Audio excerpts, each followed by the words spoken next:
Hello, and welcome to The Wire Podcast, a podcast that provides the best content about all things sports. I'm Ryan McCrary, and on today's episode, I'm going to start by talking about CJ Stroud, who is having a remarkable rookie season for the Texans. I want to compare it to some of the best rookie seasons we've seen from quarterbacks throughout NFL history, and I also want to discuss whether or not I believe he is a legitimate MVP candidate. After that, we'll talk about the Detroit Lions, who have one of the best records in the NFL right now, and I want to discuss just how good that team is.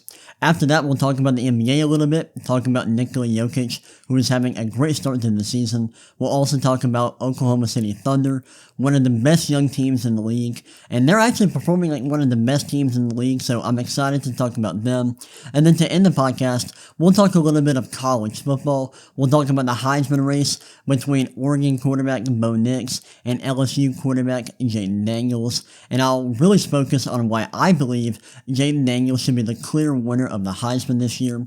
And then the last topic we have for today is the latest edition of the college football playoff rankings. Those were released last night, so I want to talk about things that I agree with and things that I disagree with the committee and their latest edition of the rankings.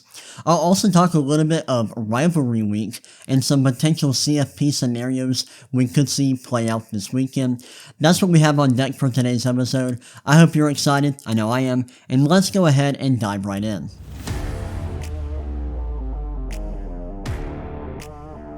Alright, let's kick this episode off by talking about CJ Stroud, who is having just a tremendous rookie season this year for the Houston Texans. Coming into the season, I didn't really have super high expectations for CJ Stroud. I was a big fan of him coming into the 2023 NFL Draft. I know I had him as my QB3, and if you've watched my draft coverage the last year, you know that I was a huge fan of Anthony Richardson and Bryce Young, but I still liked him a lot. And me and my friend Thomas, who comes on the podcast sometimes, we were both big fans of CJ Stroud. However, I did have some concerns about his game. I wished that he used his legs more in college.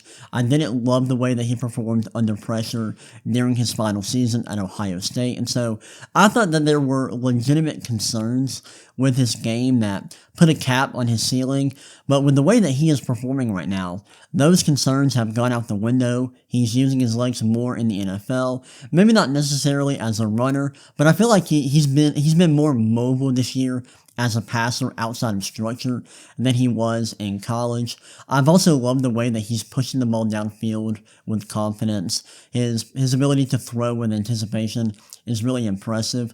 That's something that Brett Coleman, someone who's really popular in the football nerd space, he's a guy who makes these film breakdowns. He made a film breakdown for CJ Stroud a few months ago. And Stroud's ability to throw with anticipation is something that Coleman noted in his video, and that's something that I think is very obvious when you watch him play. And the numbers themselves have been really impressive. He's at the top of the league in passing yards. His counting stats are really good. He's also been very efficient in terms of yards per pass attempt and adjusted net yards per pass attempt. Now, if you don't know what adjusted net yards per pass attempt is, that is a stat that is a measure of a quarterback's passing efficiency. It's kind of like passer rating, but it looks at yards per pass attempt, completion percentage, touchdown rate, interception rate, and sack rate. Its inclusion of sack rate makes it different than passer rating. That's something that passer rating does not include. And I like this stat. I think it's pretty good. It's not perfect.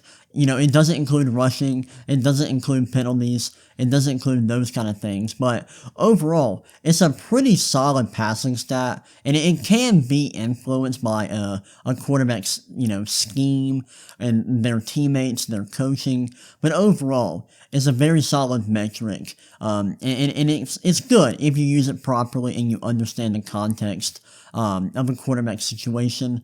And when you look at adjusted net yards per attempt, CJ Stroud has one of the best marks in the entire league in terms of that stat. So he has been remarkably efficient and productive as a passer this year. And at the moment, he ranks top 10 in PFF grade, which is really impressive. That's not normal for a rookie quarterback. And when you look at the way that he is performing and compare it to, other rookie quarterbacks throughout NFL history, it's clear that he is having a historic rookie season. A few weeks ago, I looked at his numbers, and I looked at his adjusted net yards per pass attempt, and I compared it to some of the best rookie quarterback seasons we've ever seen. And it was, close to guys like Dan Marino, Justin Herbert, Robert Griffin III. So, and I believe it's a top 10 mark by a rookie quarterback in NFL history, which is really impressive. I also looked at, where his PFF grade ranks in comparison to, some of the best rookie seasons we've seen in recent memory. And his PFF grade is very similar to Joe Burrow's, Justin Herbert, Mac Jones. It's a little bit behind Baker Mayfield, who had a really strong rookie season in 2018. But it's awesome. Like, his PFF grade is higher than Kyler Murray's. So he's having a strong rookie season by, no matter what metric you're looking at, he's having a historic rookie season. And then his more advanced metrics, like EPA per play, are really good. CPOE, completion percentage above expected, he's pretty good there as well. So, like, his numbers across the board are really, really good. And it's not just him that's playing well. He's been great individually, but the impact that he has had on the Texans' offense has also been very apparent. Their offensive efficiency has been really good. They've been performing well, especially in terms of like EPA per dropback and passing success rate, which is really great to see. And I just think that he's been playing really well. He's had a great impact on the Texans' offense. The Texans' offense has been way better than I anticipated. I did not think that they had the supporting cast to be really good with CJ Stroud year one, but obviously that has not been the case. I've been really impressed with Nico Collins and Tank Dell. Those guys have been playing really well, and of course Stroud has been balling out. Now, this brings up a good question. Is he a legitimate MVP candidate? In my opinion, he's not quite, and that's not because I don't think he's been great. I do. He's been awesome. But I have a pretty high bar when it comes to MVP candidates.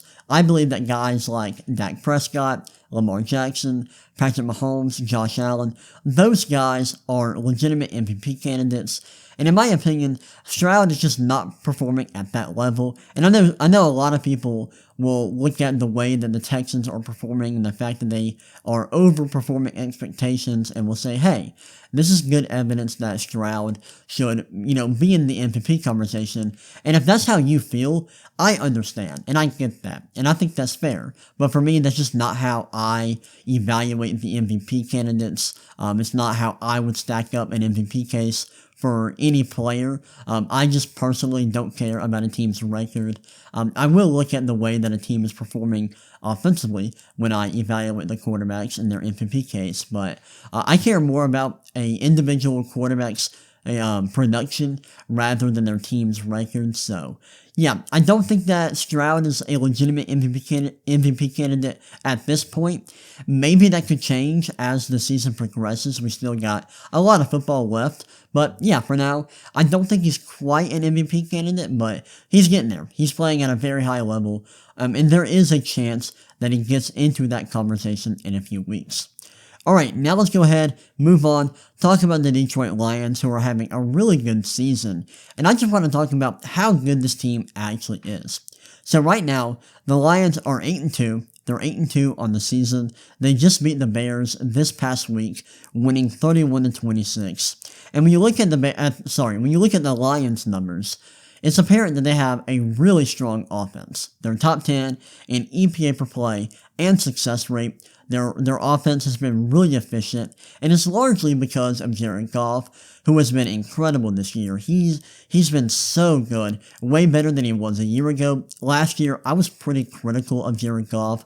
I didn't think he was playing at a super high level, and I thought his advanced numbers showed that. I know his counting stats last year were really good, but the more advanced numbers were not great. His PFF grade was pretty low. He had more turnover-worthy plays than big-time throws. But now, his numbers are really good. He's been accurate. His PFF grade is great. He's got more big-time throws than turnover-worthy plays. He's avoiding sacks at a really high level. And overall, he is playing extremely well, and I've been really impressed. And with his numbers and the fact that the Lions have such a good record, I'm really surprised that there hasn't been more MVP buzz for Goff. I'm not saying that I would vote him for MVP. I wouldn't, but, the public seems to care a lot about team records when they talk about the MVP discussion, and I just haven't heard a lot of MVP buzz for Goff, and I'm kind of surprised. But yeah, I think that Goff has been playing really well, and it's been great to see him play better than he did last season. And of course, you got Amon-Ra St. Brown, who's having a strong season. He's been great the last couple of years. Sam Laporta, the rookie tight end, has been great this year. It feels like he's been a little bit quiet the last couple of weeks, but overall, he's having a really strong season. Their offensive line has been awesome, and that's not a surprise. They've been great the last couple of years. And then, of course, their running backs have been really good.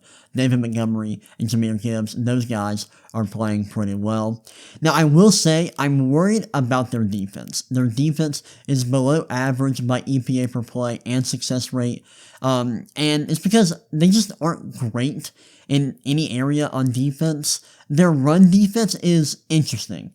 It seems to be good in certain areas, like they're not allowing too many rushing yards per game, and their PFF run defense grade as a team is really good. But when you look at their EPA per rush and their rushing success rate allowed, they're below average by those metrics. So their rushing efficiency is not great, but their grading is really good. So maybe they're underperforming, or maybe I guess that would mean they're overperforming, or their run defense grade. But yeah, it's been weird. Like, they've been a weird team this year, in terms of their run defense. I don't really know what to make of it. In certain areas it's good, but in certain areas it's below average. So make of that what you will. I will say that their secondary has not been good. It's been below average by basically every measure, which is unfortunate. I will say their pass rush is okay. Aiden Hutchinson has been really good this year. He's been awesome. Like, he's having a tremendous season, a breakout season, in his third season. I believe this is his third season, right? Maybe it's the second season. I can't remember off the top of my head, but he's having a great year. Ali McNeil's been awesome. Alex Angelo's been good as well. And then the rookie safety / nickel corner, Brian Branch, has been really good. He's been playing well. But overall, the results for their defense haven't been amazing. And when you look at some of their performances in terms of their points scored versus certain opponents, they've had some pretty underwhelming performances this year. Like, they gave up 37 to the Seahawks early on in the season. They also gave up 38 to the Ravens, 38 to the Chargers, and then this past week, they gave up 26 to the Bears. So there's been a few games where they've really struggled defensively. I will say that they are a top 10 team by basically every power rating that I've seen. So I think they're definitely a good team, but not an elite one. And it is hard to evaluate them because their schedule hasn't been too hard so far. It hasn't been like super weak, but it hasn't been super tough. So that makes it a little bit difficult to evaluate them. But overall, I think this is a good team. They've got a good offense, but their defense isn't quite as good. I think they're a top 10 team, but not a top 5 team, not an elite team, but overall a pretty good team. And we'll see where they land at the end of the season. Now I'm going to move over and transition to talking about the NBA a little bit, but before we do that, I'm going to take a break, and I will see you in just a second. Alright, I'm back. Now we can talk about Nikola Jokic, who is having a tremendous start to the NBA season. And the reason I wanted to talk about Jokic today is because he has been awesome. And I think that he has the potential to have his best season yet, which is crazy to think about because he's been really good the last couple of years. He's been playing at an all-time great level, and I think he can reach another level this year. So let's go ahead and go through his numbers a little bit. I will say these numbers may be outdated a little bit because I did prep for this podcast a few days ago. I had to record this podcast a second time because the first time I had some issues with my camera, but let's go ahead and dive into the numbers a little bit. So right now Jokic is averaging around 29 points, 14 rebounds, and 9 assists per game on 64.6% true shooting. And his shooting splits look like 58% from the field, 30% from 3, and 79% from the free throw line. Those numbers are really good. And honestly, his shooting efficiency could be a lot better. He could be even more efficient on offense. His three-point percentage is a career low at the moment. And he's been way less effective shooting around the rim and from mid-range than he's been the last couple of years. So I think he's going to, bounce back in those areas and be more efficient around the rim and mid-range as the season progresses. And if that happens, he's going to be more efficient. And I think his scoring volume could go up. And to be fair, his scoring volume may have to come down for his efficiency to go up because he is scoring at a higher volume than he did a year ago. But there is a chance that his efficiency goes up and his scoring volume goes up even higher. And that would just make this season ridiculous for him. That would be insane. I will say his defense hasn't been great. It's been around average, maybe a little bit below average. His defense hasn't been amazing, but the offense has been awesome. His rebounding has been terrific, and his passing is still so freaking good. And it's not just good for his position. It's good for anybody. His assist rate is off the charts good. His passing efficiency has been phenomenal. I mean, he is like a god-tier level passer. He's been amazing in that area. And then his advanced numbers, like his impact metrics have been great. His on-off at the time I did prep for this was plus 20.4, meaning that the Nuggets are 20.4 points better per 100 possessions when he is on the floor than when he is off the floor. And then his impact metrics, like his bucks plus minus, is really good. It's 14.3, which leads the league. His EPM, his estimated plus minus, which is another plus minus metric, is 7.5, which also leads the league. So he's having a phenomenal year. His impact metrics are great. And I think if he can get his scoring efficiency up a little bit, his impact metrics are going to increase as well.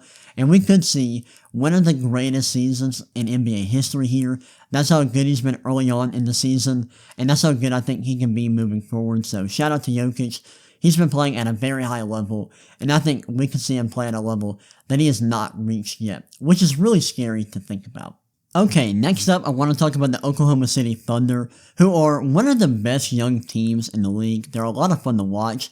And to start the season, they've been really, really good. Heading into this year, I didn't really have, many expectations for them. I didn't know what to expect because they were bringing in Chet Holmgren, who didn't play at all last year, dealing with an injury. And so I was like, I think this team can be good, but just how good can they be? That was a question that I had for them. And it looks like the answer might be pretty freaking good. Because early on this season, they were top 10 in offensive rating and top 10 in defensive rating. And those metrics are a measure of how efficient a team's offense and defense are. And basically this means that the Thunder are top 10 in how many points they're scoring per 100 possessions and how many points they are allowing per 100 possessions. And so it's super important to be really high in those metrics. So the fact that they're so high in those metrics is great. That's really good to see. And I've been really impressed by their individual players. Like SGA, he looks like a superstar. He looked like a superstar last year, and he is continuing to play at that level this year. His numbers are really good. He's averaging around 30 points, 6 rebounds, and 6 assists per game on 62.6% true shooting, which is great. He's been awesome. Jalen Williams, in his second season, is looking really good. He isn't playing at like an extremely high level yet, but still playing pretty well. One guy that I've been really impressed with them is Chet Holmgren. He is playing like an all-star, and I'm not kidding. Like, his numbers are off the charts good. He's averaging around 17 points, 8 rebounds, and 3 assists per game. Also, 1 steal and 2 blocks per game on 69.7% true shooting. He's shooting over 70% at the rim and over 40% from 3, which is crazy to think about. Like, those are ridiculous shooting numbers for a guy his size. He's been great in terms of rebounding. He's got crazy defensive production.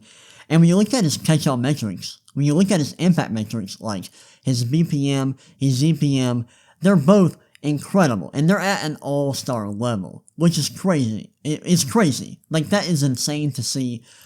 That's not normal for a guy who is, in his first season in the NBA. Usually guys struggle during their first season, but that has not been the case for Chet Holmgren.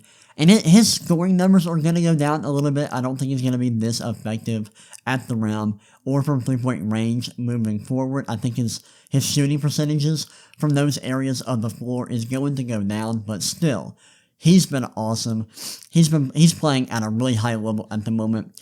And he's not the only young guy that's been playing well for them. Cason Wallace, another rookie, has been great for them. He's been on fire as a scorer and a shooter. He's also been very decent defensively. Hasn't been great as a passer, and I think that his scoring and his shooting numbers are gonna, regress to the mean a bit, but still, he's been awesome. I've also been really impressed with Isaiah Joe and Luke Wentz-Dort. Those guys have been great complementary players. At the time I was doing prep for this podcast, they were both shooting over 40% from three, which is great to see. And then, of course, I've got to talk about Josh Giddey. I've been really, positive about the Thunder up to this point. Now I've got to get a little bit negative. Josh Giddey not having the best start to the season. He's been struggling a little bit, and it's not all his fault, in my opinion. I think part of it is because he's not a perfect fit for this team. His fit alongside SGA, Jalen Williams, and Chet Holmgren is not perfect. Mainly because he's not a great shooter, and he's not a great scorer. He's not a bad scorer, but he's definitely not a great shooter. And so he's playing alongside SGA and Jalen Williams, and he's having to play off the ball more, which is not his game. He's a primary ball handler. He needs the ball in his hands because he's a great passer. He needs to be running the offense. That's like the role that he should be playing, and he can't really play that. He can't really play that role for the Thunder. And so his numbers have dipped a little bit. His impact metrics are not great. They've dipped a little bit. And there, people are starting to question whether or not the Thunder might trade him. And I think that's a possibility. Like, I could see them moving him in a trade to try to get like a star caliber player. Hopefully he's able to bounce back and have a strong season moving forward. But right now, I think the fit with the rest of the team is a bit questionable, and that's leading to, worsening production for him. But like I said, hopefully he bounces back because he's a talented player. He belongs in the NBA. He's a good player. He just needs to find that right fit somewhere, whether that's in Oklahoma City or not. But yeah, overall, the Thunder, they've been great. They've been a lot of fun to watch, and I've been really, really intrigued by this team. That's all I have to say about the NBA. I'm going to move on, talk about a little bit of college football, but before I do that, I'm going to take a break, and we will be right back. Alright, let's close out the podcast with a little bit of college football talk, and I want to start by discussing the Heisman race. So, right now, there are two players in college football that have, separated themselves as the clear favorite for the Heisman Award, and that's Oregon quarterback Bo Nix and LSU quarterback Jayden Daniels. A few days ago, Bo Nix was the betting favorite to win the award, but the last numbers that I saw had Jayden Daniels as the favorite, and that's according to FanDuel and DraftKings. So at the moment, Jayden Daniels is the betting favorite to win the award.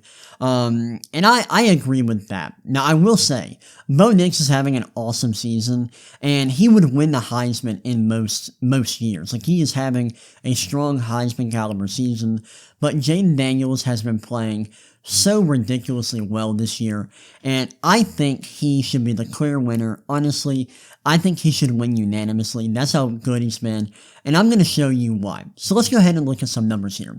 When you look at, Jayden Daniels' counting stats, they're great. He's top 10 in completion percentage, passing yards, yards per pass attempt, passer rating. he's been remarkably productive and remarkably efficient as a passer this year. And he's also been one of the more productive rushing quarterbacks in college football this year.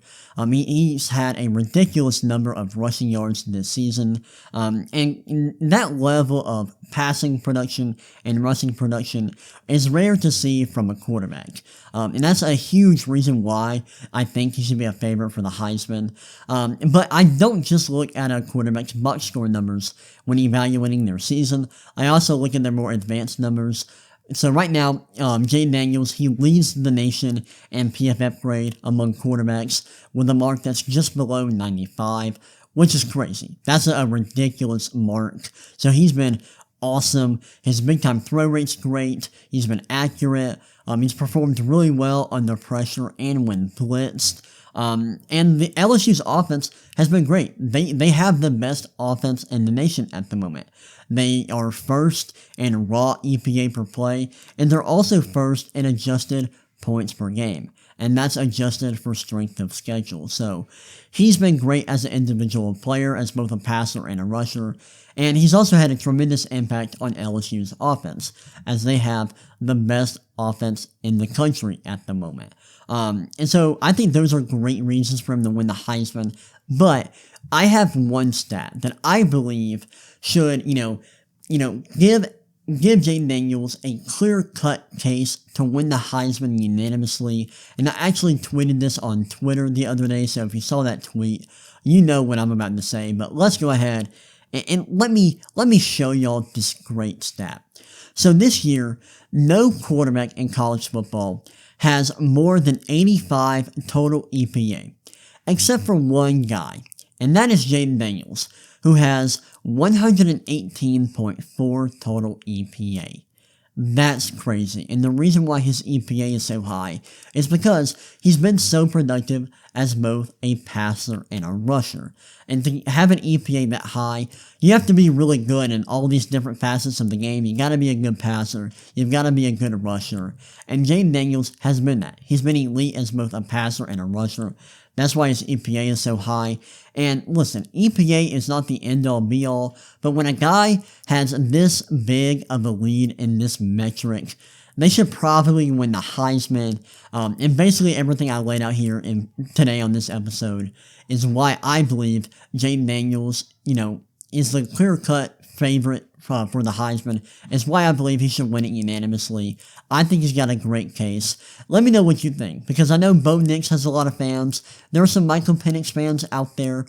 So if you want to, let me know why you believe somebody else should win this award. Hit me up on Twitter at the Ryan McCrary. That's the RyanMCCRary. That's my Twitter handle. You can hit me up there on Twitter. I'm on there a lot. So yeah, those are my thoughts about the Heisman race. That's why I believe that Jayden Daniels should win the award and should probably win it unanimously.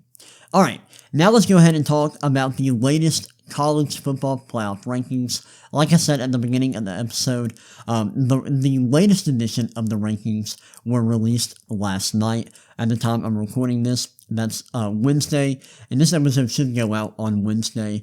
But let me go ahead and pull up the college football playoff rankings real quick. I'll pull them up on Twitter. So right now, I'm going to go through the top 10. So the top 10 of the latest rankings looks like this. We got 10 Louisville, 9 Missouri, 8 Alabama, 7 Texas, 6 Oregon, 5 Florida State, 4 Washington, 3 Michigan, 2 Ohio State, and number 1 Georgia. Now, I don't have a lot of issues with the top 10. I think, in general, it's pretty good. I do have some little disagreements in some places. Like, I think Texas and Alabama should both be ranked ahead of Oregon. And that's my personal opinion. And I'm not sure why the committee themselves haven't ranked Texas and Alabama ahead of Oregon the last couple of weeks, because based on their own rankings, Oregon does not have a rank to win, and Texas and Alabama both have multiple ranked wins. So just looking at purely, each team's best win, Texas and Alabama have, multiple better wins than Oregon based on the committee's rankings. And all these teams have a loss.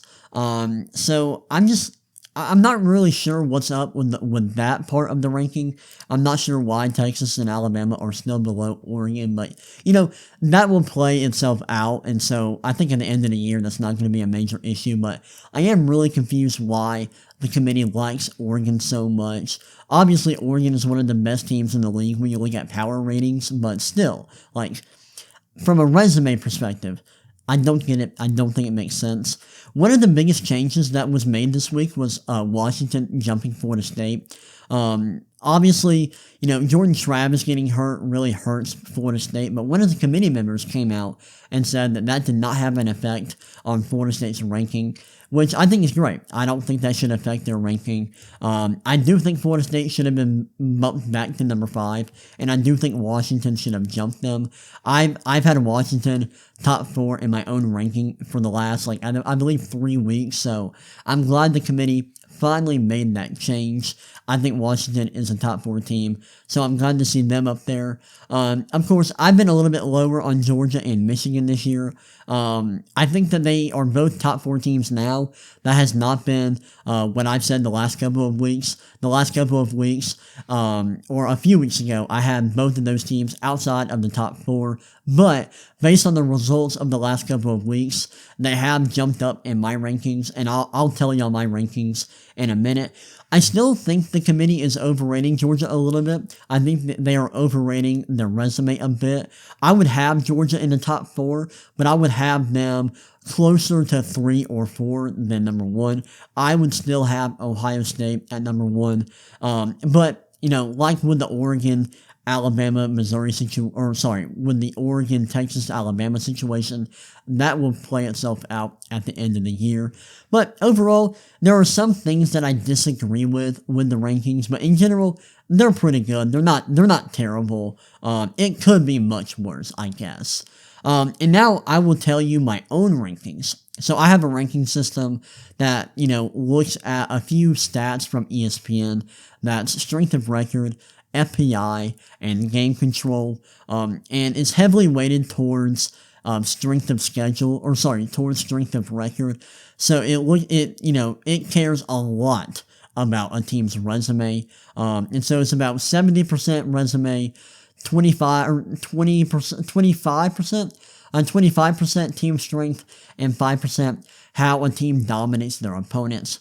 And so let me look at my resume rankings for this upcoming week. Let me make sure I got it sorted correctly. I do. So let's go ahead and go through the top 10. At number 10, I have Penn State. Number 9, Ole Miss. Number 8, Oregon. Number 7, Texas. Number 6, Alabama. Number 5, Florida State. Number 4, Georgia. Number 3, Washington. Number 2, Michigan. And number 1, Ohio State. Now you might be wondering, why is Georgia at number 4 in my rankings? It's because their resume is not elite. It's good. They rank 5th in strength of record. And it's because, strength of record looks at FPI when it's judging a team's resume. And when it's judging their resume, it looks at the FPI of their opponents. And so a lot of people will give Georgia credit for, beating Missouri. It'll give them credit for beating a top 10 team when they look at their win versus Missouri. But Missouri ranks 19th in FPI. And then you look at Tennessee. Tennessee is 17th. And that was a good win for Georgia, but those are their biggest wins. Also, you got Ole Miss, who ranks 15th in FPI. So according to FPI, Georgia does not have a top 10 win yet. And so strength of record is, saying, hey, y'all are overreacting. Y'all are overrating Georgia's resume a little bit. It's still good. It's good enough for them to be in the top 4, but it's not quite good enough for them to be number 1. I think that makes sense. If Georgia beats Alabama, they will have a strong case for the number 1 spot. I'm not sure if my ranking system will have them that high. It'll just depend on what happens this weekend with the Ohio State-Michigan game and what happens in the Big Ten title game. But yeah, Georgia, if they handle their business, They could very well get to the number 1 spot in my rankings, but for now, they're at number 4. Washington, they have the best resume. They're first in strength of record. They are 13th in FPI, and my rankings care about that. It looks at FPI as well. So that's why they are third and not higher and not number 1. It's because they aren't quite good enough as a team to be number 1. But they're a great, like, their resume is insane.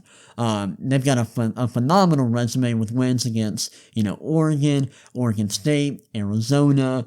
They have a phenomenal resume that, is worthy of that number 1 spot, but their team strength is just not great. And they're not just low in FPI, they're low in the composite power rankings, which look at a number of different power ranking systems.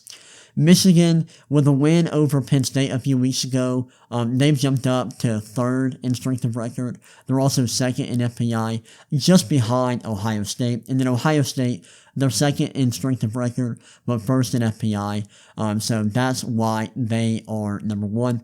And also, Michigan is 1st in game control. Ohio State is 2nd in game control. I didn't mention that metric for other teams. Georgia is 5th in game control, and Washington is 6th in game control. Now, I want to talk about one scenario that people have talked about a lot. And this is like a potential chaos scenario that we could see play out. And let me pull this up.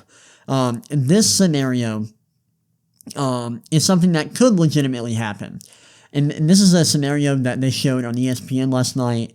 And so in this potential hypothetical scenario, Michigan wins out. They win the Big Ten. They're 13-0. Florida State wins out. They win the ACC. They're 13-0. Alabama wins out. They beat Georgia. They win the SEC title. They're 12-1. Oregon wins out. They beat Washington. They win the Pac-12. They're 12-1. Texas wins out. They beat Oklahoma. Win the Big 12. They're 12-1. And then you have 12-1 Georgia, 12-1 Washington, and 11-1 Ohio State. So in this situation, what would happen?